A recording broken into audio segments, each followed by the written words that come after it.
예,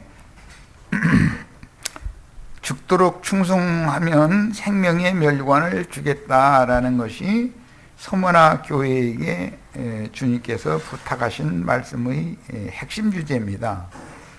예수님이 그래서 말씀 시작할 때도 처음이요 마지막이며 시작과 끝이고 죽었다가 다시 산 자가 말한다 이렇게 한 거예요. 그러니까 그 시작 말씀과 마무리 말씀을 잘 연결하시길 바랍니다. 짐승들이 진실하고 순수한 신앙인들을 박해하여 더러는 죽임으로 이게 이제 승천시켜 준 거예요. 그런데 이 기간이 10일로 예시가 되었어요. 그러면 10일이라고 하는 말씀은 창세기 24장 55절에 나오는 말씀 보면은 리브가를 시집 보낼 때 아쉬우니까 그 아브라함이 보낸 사자들 종들에게 10일 동안 우리 집에 더 머물다가 그런 가라. 이제 세상 말로 말하면 그런 것 보고 충청도 말로는 서운면한다 이제 이러는데 서운한 걸 면하게 하는 기간을 그 열흘만 더 있다 간다면 뭐 맛있는 것도 좀 해주고 잘 해줄 테니까 원 없이 해서 보내겠다. 자기 딸을 보내는데 이제 그런 뜻으로 하는 말이에요. 거기에 보면 10일이라고 돼 있어요. 그리고 다니엘서 1장 12절에 보면은 10일 동안 시험을 해보라고 뭐 채식만 시켜도 왕궁에서 나온 기름진 음식 먹은 사람보다도 얼굴 색깔이 훨씬 더 좋아질 수가 있다. 이제 이런 말씀에서도 10일 얘기가 나왔어요. 이거는 굉장히 중요한 이제 말인데 셈족의 통산적으로 사용하는 그런 생활 언어였었던 거예요. 이게 최소한의 만수인 거죠. 10이라는 것은 이제 그 성경에 나오는 것은 만까지가 수죠. 뭐 그래서 천천만만이요 이런 말. 만 지금은 뭐 이제 뭐 그 이 우리나라의 뭐 한 해 살림하는 그 예산만 해도 몇백조 단위로 지금은 이게 이제 숫자 개념이 더 많이 늘어났으니까 뭐 지금으로 말하자면 돈 10,000원 뭐 이런 거 하면은 얼마 전에 1,000원짜리와 비슷하게 지금 이렇게 인식하고 있거든. 그만큼 경제 규모가 커졌다는 거죠. 그리고 나 어릴 때만 해도 백만장자다 이런 말 많이 했어요. 그럼 100만 원 없는 사람은 지금은 거의 없어. 그럼 다 부자들이요 말하자면. 시대가 많이 바꿔져 버린 거지 지금은. 그런데 이제 그 10일 동안의 환란을 말씀을 하셨으니까 환란이라고 하는 기한이 하나님이 정해놓은 최소한의 기한이 정해져 있는데 만수다 이거예요. 만수. 최소한의 만수. 그러니까 꼭 문자대로 열흘이다 이렇게 해석하면 안 되는 것이죠. 실제로는 로마의 황제들 열이 그냥 내리다지 계속해서 핍박을 했죠. 믿는 이들을, 진실한 믿는 이들을 박해했죠. 그러다가 이제 콘스탄티누스라고 하는 사람이 결국은 자기가 손들은 거죠. 기독교를 이제 로마의 국교로 받아들임으로 인해서 기독교에 대한 박해가 이제 끝난 거예요. 그러면 이제 기독교인들이 볼 때는 콘스탄티누스라는 사람을 통해서 신앙이 다 온 땅에 이제 번창하게 되는 문이 열렸다고 생각을 하는데 그 신앙이 문이 열린 것은 기독교적인 신앙인 것이고 수문자들의 신앙이 대를 잇는 것은 매 세대에 똑같은 거예요. 황권에 반대하는 자들을 이제 소위 말하는 이제 청교도들이라고 그러는데 그런 사람들은 박해를 당하지 않을 수가 없죠. 그래서 로마교의 교황들이 자신들의 그 황권에 대항하는 사람들을 죽인 숫자가 2차 대전에 죽은 수보다 더 많다는 거예요. 그러니까 기독교라는 것이 살인교인 것이죠. 알고 보면 자기의 교리를 맹신해주고 그 어떤 교황을 떠받들어주고 이런 사람들만 대우를 받는 거죠. 그것은 진리의 신앙을 가진 사람이 대우받는 세상이 와야 세상 나라가 좋아 그 그리스도의 나라가 되어야만 되는 일인 거예요. 이런 거에 대해서는 기독교계에서 신앙생활 열심히 한다는 사람들 이런 말은 이해를 못해. 이게 무슨 뜻인지. 신앙에는 반드시 두 노선이 있게 돼 있다. 출애당한 자의 노선이 있고 출애시키는 자의 노선이 있고 피 흘리는 자들의 노선이 있고 피 흘림을 당하는 자들의 노선이 당연히 있는 건데 이런 거에 대해서 이해를 못하고 있는 거예요. 그러면 안 되죠. 우리는 마태복음 10장 28절 인용을 해드렸는데 몸은 죽여도 영혼은 능히 죽이지 못하는 자들을 두려워하지 말고 오직 몸과 영혼을 능히 지옥에 멸하실 수 있는 이를 두려워해라 그랬어요. 이게 얼마나 중요한 말인지를 아셔야 돼. 몸이 죽임을 당하는 것은 이제 그 영혼이 추수되는 것이고 거룩한 성 예루살렘 하늘의 곳간에 알곡으로 들어가는 그런 지름길이에요. 그리고 이제 비유적으로 보자면 애굽에 내려간 하나님의 백성들이 해산달이 오면은 출애굽 시켜주는 어떤 바로가 일어나게 돼 있어. 박해하는 자가 일어나게 돼 있어. 그것은 해산시키느라고 그런 거예요. 하나님의 말씀씨를 가진 자들이 애굽에서 번성하는 것이 뜻이 아니에요. 출애굽을 해서 가나안 땅을 차지하는 것이 하나님의 뜻이지.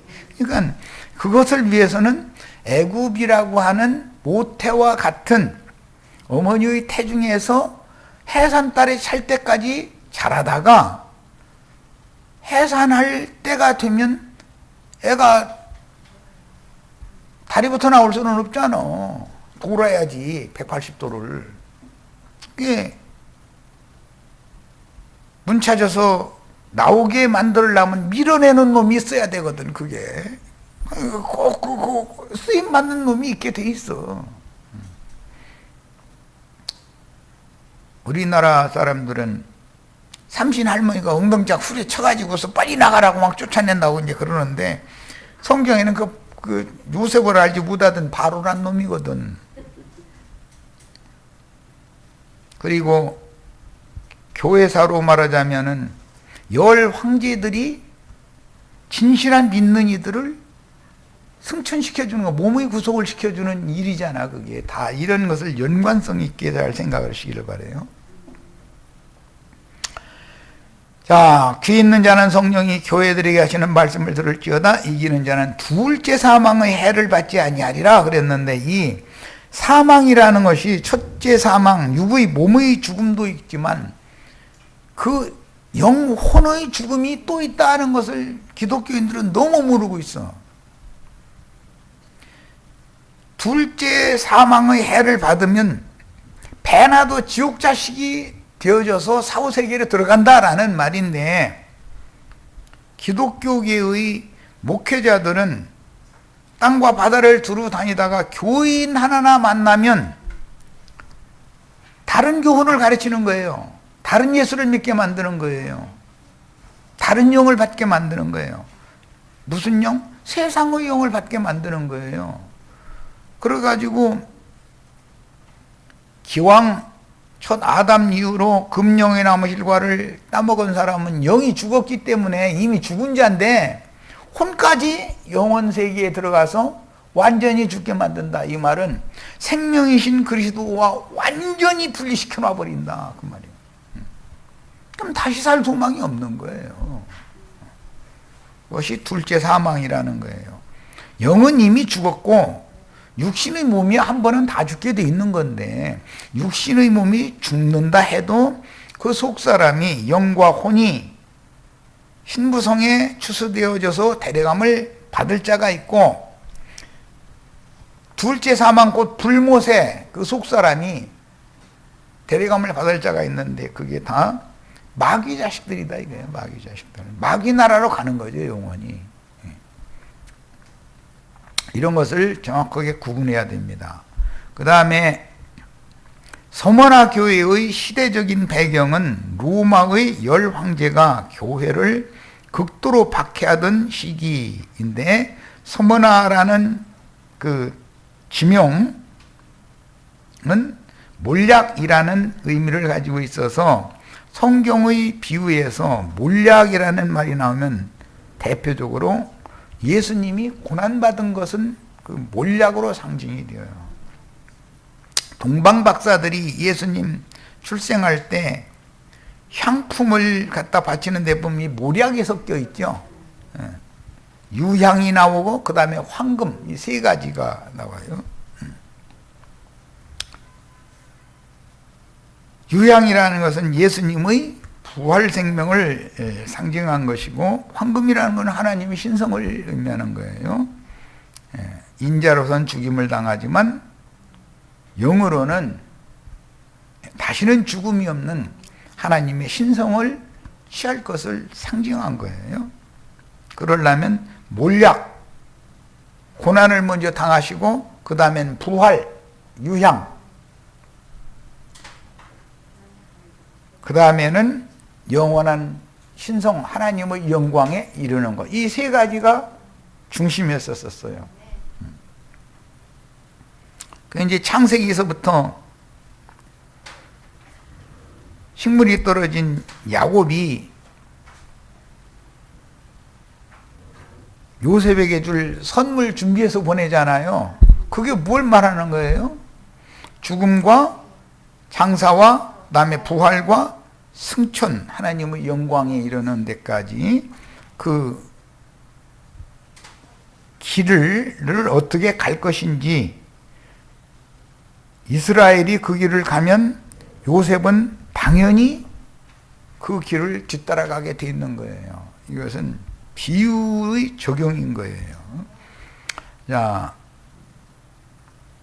그 다음에 서머나 교회의 특징은 짐승들에게 박해받는 교회라는 점이 이제 특징인데, 성도들이 신앙적으로 고난을 받으면 마귀의 역사를 따라서 악한 짐승들에게 육신적인 큰 환난을 육신으로는 당하지만 영적으로는 더욱 강건해지는 것이 이게 참 비밀이요. 육신을 박해하면 속사람, 거듭난 사람은 영혼은 더 강건해져 가지고 알곡이 되는 거예요. 이 사람은 몸의 구속, 즉 말하자면 이 세상과 육신의 장막을 벗어나서 하나님의 영광이 충만한 신부성에 들어갈 수 있는 권세와 자격을 부여받게 되는 거예요. 그 7교회들 중에서 오직 서머나 교회와 빌라델비아 교회만이 회개하라는 책망의 말씀을 듣지 않았으며, 광명의 천사를 가장하여 가만히 접근한 사탄의 사자들이 지어서 유포시키는 세상 교계의 조직신학 교리의 미혹을 이긴 교회다. 동방교부 오리겐, 그 다음에 서방 교황권 내에서는 어거스틴이라는 사람을 아주 굉장한 분, 무슨 신처럼 떠받들고 기독교계의 조직신학에는 이걸 막 교부 어거스틴 뭐 대제 막 해가면서 조직신학책에 이렇게 나오죠. 그런데 그들이 사실은 다른 교훈을 지원해 가지고 세상 교계가 육신적으로 생육 번성하게 만드는 율법 선생들이었던 것이다라는 것에 대한 이해가 전혀 없어. 기독교 계 안에서 계속 그 말씀만 받으면, 아주 그 사람들이 없으면 주님의 나라가 안 이루어져. 그런데 알고 보니까 주님의 나라는 그들의 교리를 반대하는 청교도물이 박해당하고 죽임당하고 산업도 뺏기고 그런 소수의 숨은 자들을 통해서 주님의 생명이 계속 대를 흘러나오게 됐고, 그 기독교계의 다른 교훈으로 후대에게 유전시켜가지고 그걸 통해서 기독교계가 나물이 변질돼서 나무가 되게 만드는 결정적인 역할을 하는 사람들이 기독교계 신학자들이다. 이걸 너무 몰라. 이 얘기를 한다는 것도 힘들어. 그런 얘기하면은 나다와 형제 가르치는 이단이라고. 저희가 청교도래. 청교도가 사람 죽이는 교도들이에요. 기독교가 사람을 죽이지 청교도들은 절대 죽임을 당했지 죽이는 일을 하지를 않아요. 무지한 피를 흘리는 무리들은 기독교인들인 것이죠. 그걸 알아야 돼. 로마교만 그랬느냐? 개신교의 교부라고 흔히 말하는 칼뱅이라는 작자도 지가 주장하는 예정론을 반대하는 재침례 교도들을 그렇게 수모를 줘가면서 다 죽였다는 거잖아요. 근데 그들은 대대로 거짓의 아비이며 살인자인 마귀의 자식들이다, 이게 그들이. 그런데 그런 걸 그들이 모르느냐? 알아요. 아는데도 그 짓을 계속하는 거야. 나 참 신기한 일이야. 야, 참. 그러면 돌아서야죠. 주님도 그들을 미워한다는데 주님이 자신들을 미워한다고까지 노골적으로 돼 있잖아요. 그러면 사랑을 받는 아들이 돼야지 미움받는 아들로 계속 남어? 그럼 말이 돼? 육적 장자권자들은 율법으로는 사랑을 받지만 영적으로는 미움받는 자들이잖아요. 왜 그런 거 하나도 구분을 못해?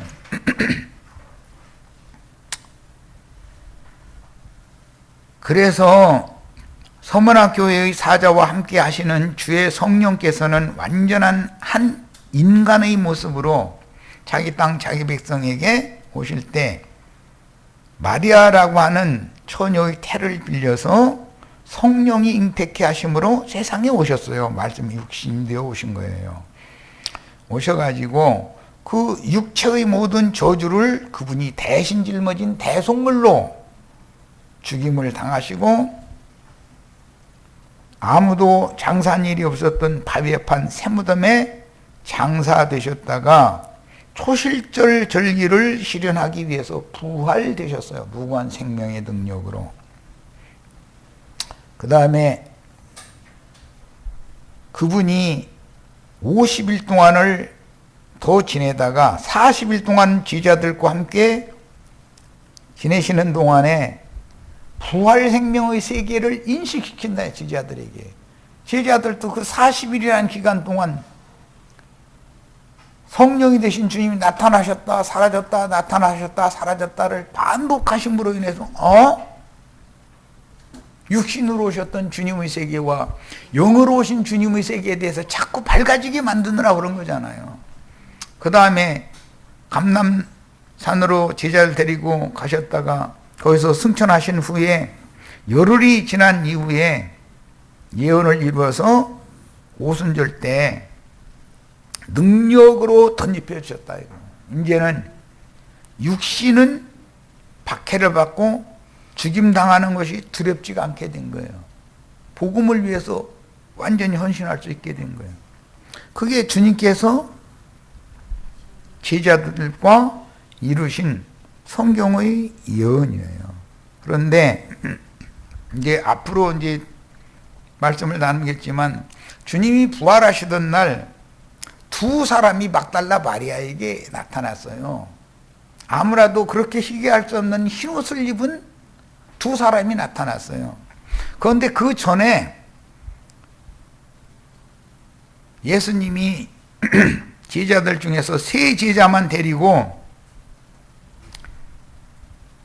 갈릴리의 그 그 크고 높은 산으로 데리고 가서 영광 중에 주님이 다시 오실 때의 모습이 어떤 모습으로 오실 것인가를 보여주셨어요. 그런데 예수님 혼자 오신 게 아니고 모세와 엘리야를 대동해서 오셨어요.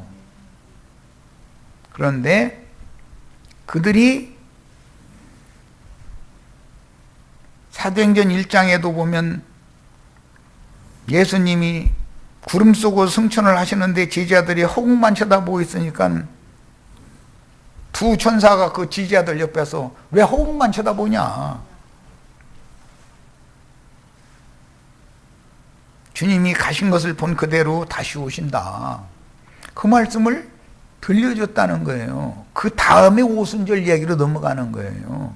그러니까 거기 나오는 그 두 사람 혹은 두 천사라는 것이 사람의 청량, 천사의 청량이다 해서 인간을 입고 세상에 오셨지만 모세라는 사람이었지만 나중에 천사와 동등이 된 사람을 상징하잖아요. 엘리야는 모세는 율법을 대표한다면 엘리야는 선지자들을 대표하는 거예요. 모세의 뒤에는 여호수아가 사역을 하는 거예요. 실제로 여호수아가 가나안 땅으로 데리고 들어가요. 여호수아는 모세의 뒤에 오는 여호수아는 예수님에 대한 상징이다 이거예요. 모세는 율법과 선지자의 때를 마감하는 게 세례 요한의 사역으로 마무리가 됐는데 모세와 엘리야로 대표됐다 이거예요. 두 증인들이다. 구약 성경의 두 증인들이다. 그들이 치천사들이 되어져 가지고 주님이 재림하실 때 그 천사들의 옹의를 받아가면서 온다 이거예요. 그걸 대표한 거예요. 그래서 부활할 때도 구약시대에 온전케 된 의인의 영들, 의인들과 주님이 함께 부활했잖아요. 그래서 함께 승천을 한 거예요. 그 다음에 그 영이 내려올 때 구약시대에 이미 온전케 된 의인의 영들이 함께 왔는데 대표적으로 두 증인이 모세의 영과 엘리야의 영이었다 이 말이에요. 이거는 표상일 뿐이에요. 우리 형제 자매님들도 계시록에 두 증인들이 이제 승천하는 얘기가 나오는데 구약시대의 증인들은 모세와 엘리야로 대표된 것처럼 신약시대의 두 증인들도 매 세대마다 하나님이 보낸 증인들이 있었고 그들을 대표하는 것이 두 증인이다 이거야. 우리 형제 자매님들도 그런 온전케 된 의인의 영들로서 하나님 말씀과 저희 가진 증거를 인하여 복됨을 받은 자의 수에 다 가입이 되게 되면 온 땅의 주 앞에 모셔섰다가 보내심을 받은 하나님의 일곱 영들, 사람이었지만 천사와 동등이 된 그들을 대동하고 주님의 재림 예언이 또 이루어지는데 그게 거룩한 성 세루살렘이 내려오는 것이다. 거룩한 성 세루살렘은 지천사들만 들어갈 권세가 있는 거예요. 이런 거에 대해서 성경을 정확하게 계시를 봐가면서 깨달을 필요가 있어요. 자, 갈라디아서 4장 21절로 31절 인용구를 읽습니다. 내게 말하라. 율법 아래 있고자 하는 자들아, 율법을 듣지 못하였느냐? 기록된 바 아브라함에게 두 아들이 있으니 율법을 계속 지켜야 되고 할례를 받아야 되고 이런 걸 주장하는 사람들은 피 흘리는 자들이죠. 박해자들이잖아요. 이 사람들이 다 자칭 유대인이라 하나 그렇지 않고 거짓말하는 자들이다라는 거예요. 기록된 바 아브라함에게 두 아들이 있으니 하나는 여종에게서 누구를 낳았죠? 하갈을 통해서 이스마엘을 낳았어요. 그건 육체의 자녀를 대표하는 거예요. 오늘날 기독교계의 신부 목사님들 그들을 대표하는 거예요.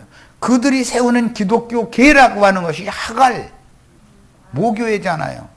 기독교인들이 모교회는 기독교잖아요. 기독교. 이런 걸 알아야 돼. 성경에는 두 남자와 두 여자가 나오는데 창세기 시작에서부터 한 남자는 여자의 미혹을 받아들여 가지고 여자가 주는 금령의 실과를 홀딱 먹어버린 아담이에요.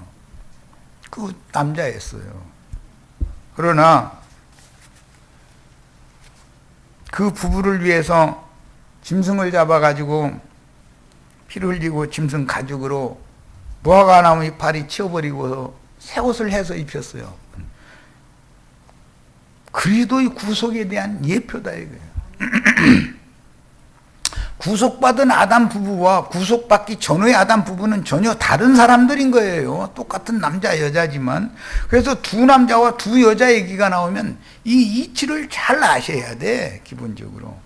먼 훗날 아브람은 하갈과 짝을 맺어가지고 이스마엘을 낳죠. 그런데 아브라함은 사라를 통해서 이삭을 낳았어요. 이삭은 약속의 자녀이고 이스마엘은 육체의 자녀를 대표한다 이거예요. 그러니까 구속을 받기 전의 아담은 육체의 자녀인 카인을 낳게 돼 있는 거예요. 구속받은 아담 부부는 카인이 죽인 아벨 대신해 주신 셋을 낳게 돼 있어요. 그래서 이 두 남자의 비밀과 두 여자의 비밀을 정확하게 알아야 돼. 계시록까지 창세기에서부터 시작된 것이 계시록까지 어떤 통로와 과정을 거쳐서 완성해 가는가를 알아야 된다 이거예요. 이런 것을 하나를 정확하게 이해를 못 하고 있으면은 이 사람들을 가르치기가 어려워요. 가르쳐도 오히려 2단이 3단이 해가면서 눈을 부릅뜨고 덤비게 돼 있지.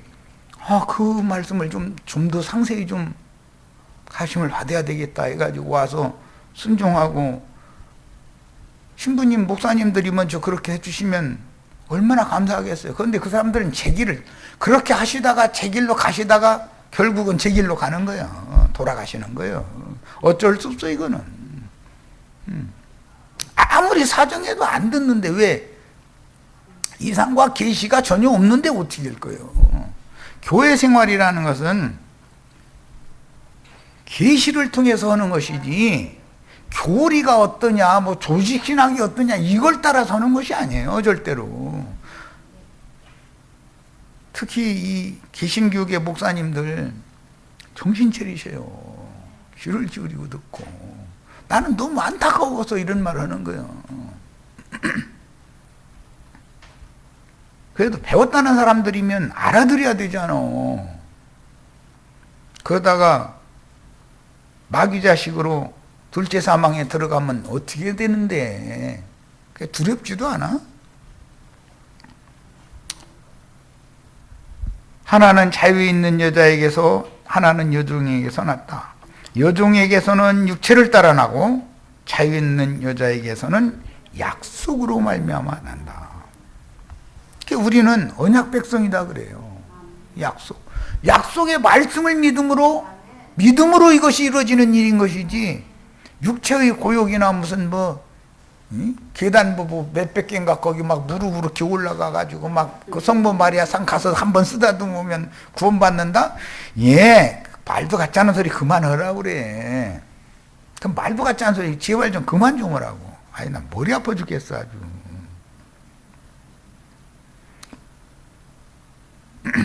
목사님 섬기는 것도 계단이 있어. 초신자가 섬기는 거 맨 아래 계단.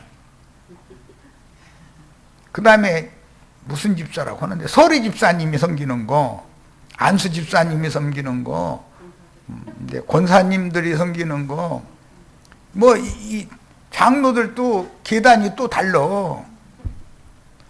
부목사가 섬기는 거, 이 계단 그 끝까지 올라가서 목사님 발 이렇게 쓰다듬으면 구원받아요? 예, 그렇게 하시다가 돌아가세요.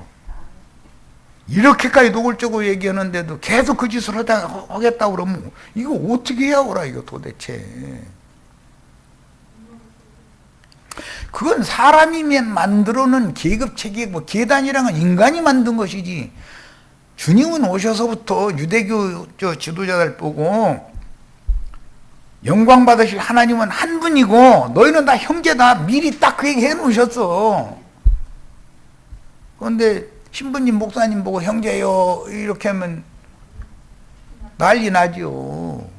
왜? 그 사람들은 계급 체계의 계단을 만들어 놓고 있거든. 그게 누구로부터 왔나를 알아야 돼. 예. 광야의 사제였던 모세의 장인 이드로부터 온 거예요. 하나님은 그런 계단 딱 치워버리고 너희는 다 똑같이 다 형제다 그러는 거예요. 목사님들이 제일 싫어하는 말이 사실은 그 말이에요. 모든 성도들은 다 왕같은 제사장이고 다 똑같다 잃어버리면 어떻게 우리와 평신도가 같냐. 예, 그러시다가 돌아가셔. 할 수 없어. 이렇게까지 노골적으로 얘기를 하는데 돌이켜야죠. 주님을 따라가야 되잖아요. 아론 반차를 패하기 위해서 예수님이 죽으셨잖아요. 예수님이 십자가에서 율법의 저주를 다 패버렸다는, 율법 증서를 패버렸다는 거예요. 그러면 우리도 율법 제도, 율법 증서를 패버리고 새 법을 마음에 기록해 준다. 그 새 법을 마음에 기록받은 사람의 지난 죄과에 대해서는 난 다시는 기억하지 않겠다. 약속이잖아요. 약속의 자녀잖아요. 우리는 이렇게 얘기를 하는데도 못 알아들으면 뭐 어떻게 할 거예요 도대체. 이것은 비유니 이 여자들은 두 언약이다. 약속이 두 가지가 있다 이거예요. 육체에 상관된 율법 약속도 있고 옛 언약이라 그래요. 영에 상관된 새 언약도 있는 거예요.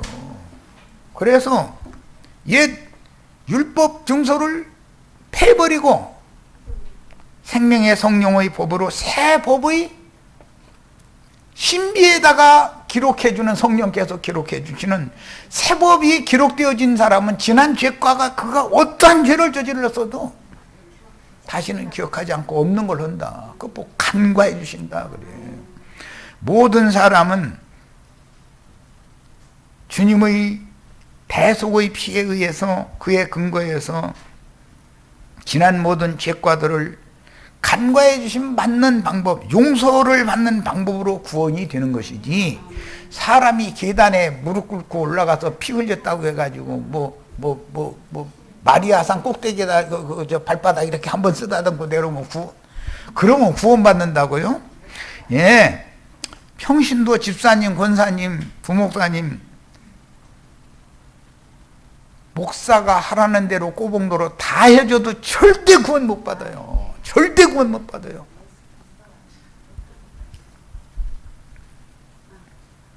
그런 말도 같지 않은 걸 가르치는 사람들이나 맹신하는 사람들이나 진리를 아는 내가 보면 답답해 죽게 숨통이 맥혀. 그런 사람들 보면.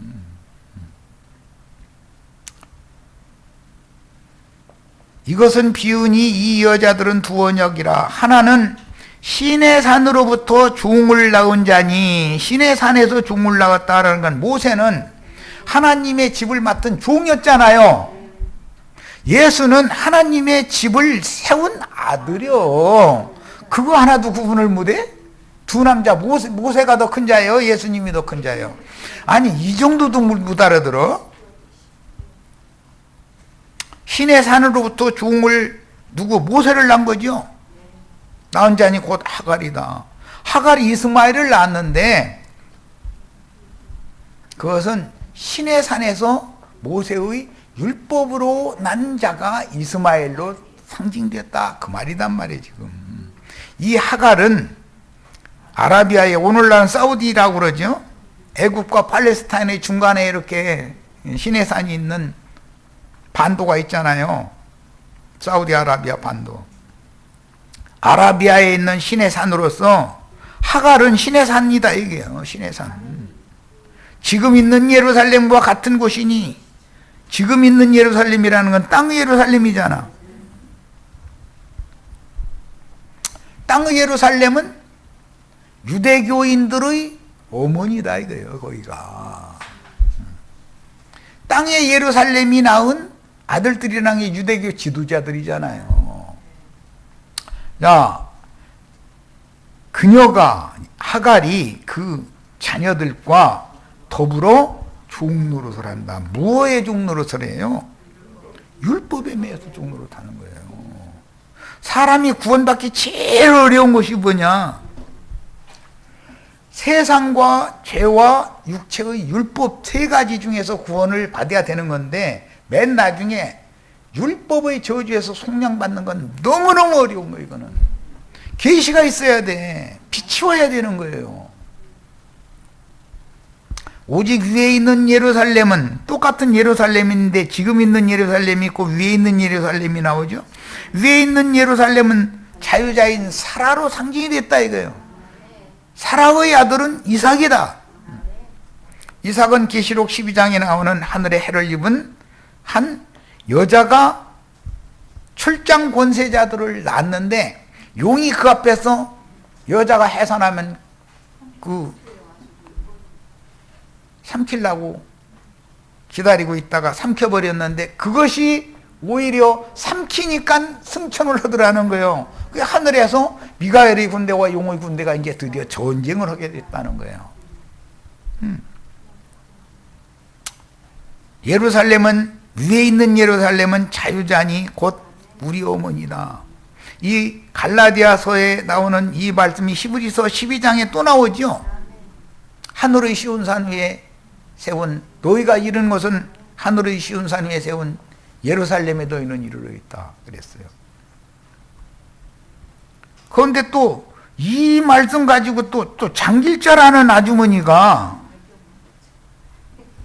지가 어머니 하나님 교회래, 또 나 이거 정말 참 뭔가 성경 구절에 뭔가 있으면은 이상하게 적용을 해. 장길자가 하늘에 있는 예루살렘이에요?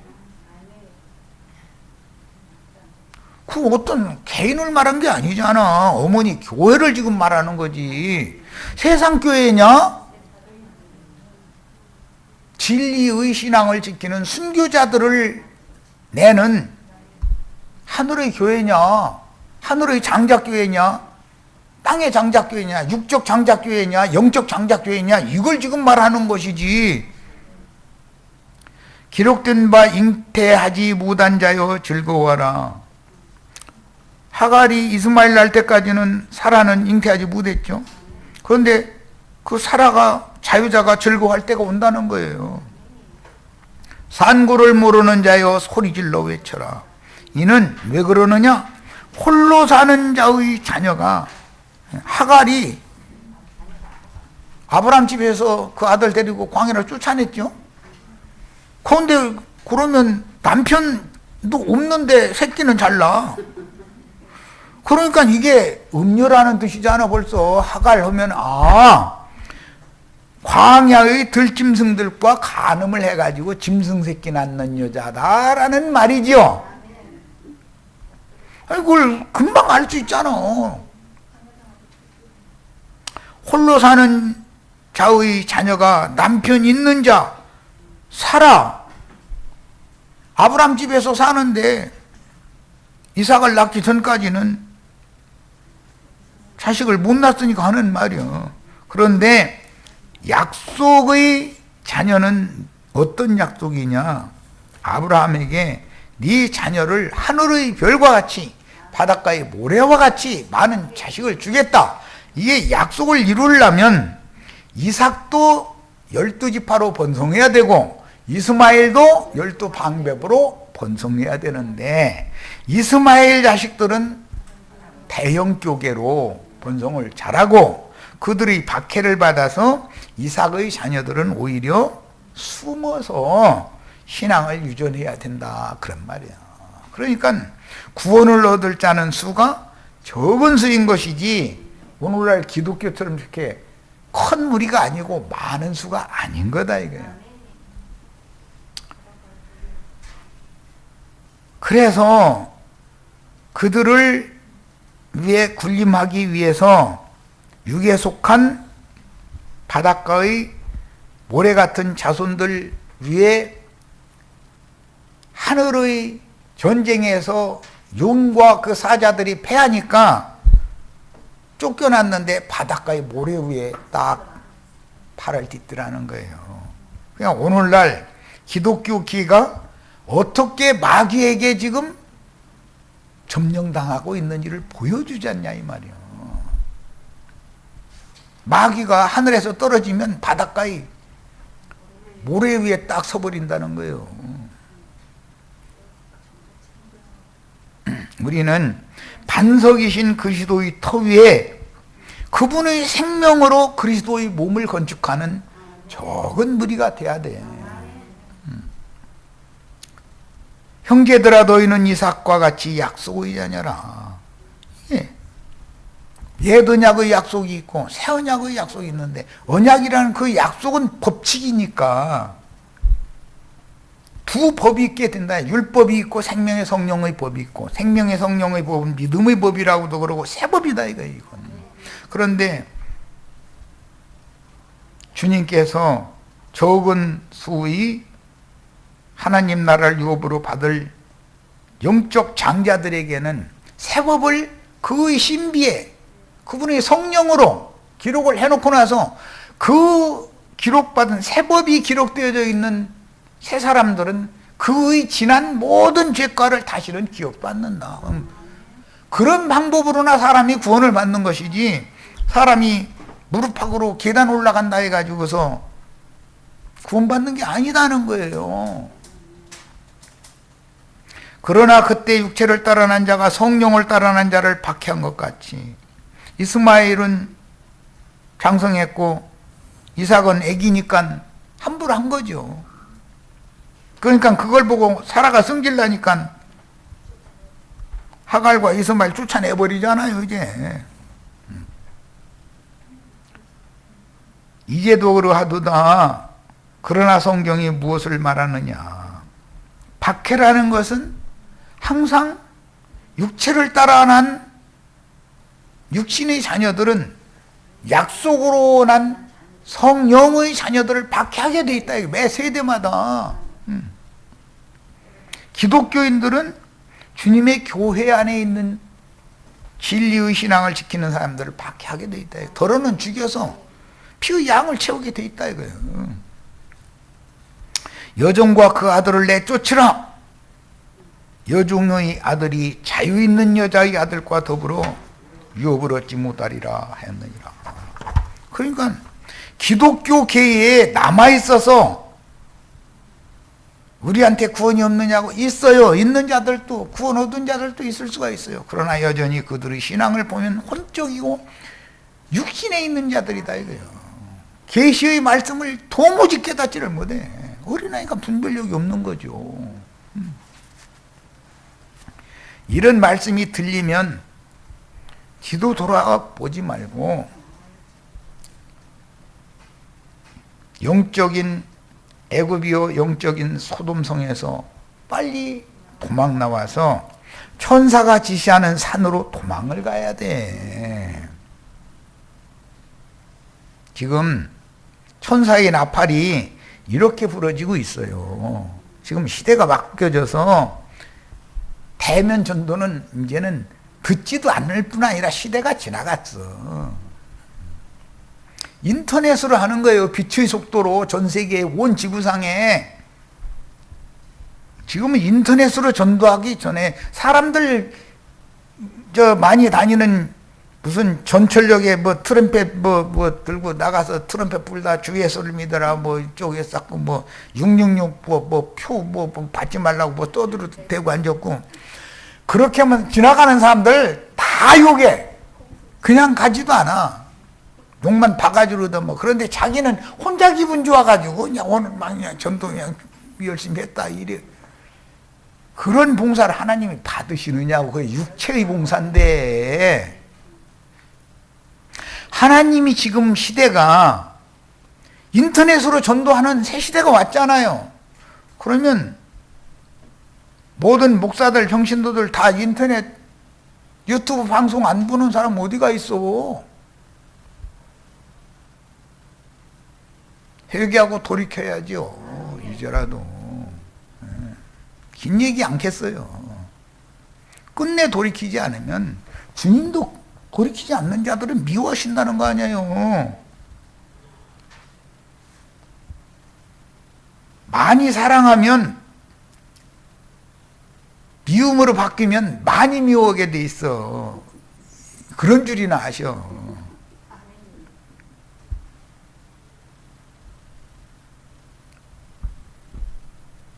그런즉 형제들아, 우리는 여종의 자녀가 아니요 즉 세상의 율법 교회 자칭 유대인이라 하나 그러지 아니하고 거짓말하는 자들의 교회가 아니고, 그 교회가 낳은 자녀가 아니고 자유 있는 여자. 이거는 뭐 내가 하도 많이 인용을 하기 때문에 로마서 가서 읽고 오겠습니다. 8장 1절에서 3절 읽겠습니다.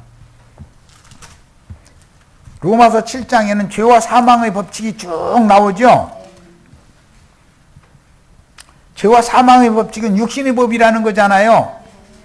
그리고 나서 8장 이제 1절로 갑니다. 그러므로 이제 그리스도 예수 안에 있는 자에게는 결코 정죄함이 없나니 이는 그리스도 예수 안에 있는 생명의 성령의 법이 죄와 사망의 법에서 너를 해방하였습니다.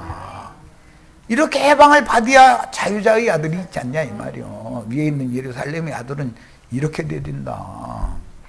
옛법의 저주에, 율법의 저주에 매여 있는 자들은 이 말씀 듣고 정말로 자유자의 자녀로 참 자유를 다 얻으셔야 되겠어요.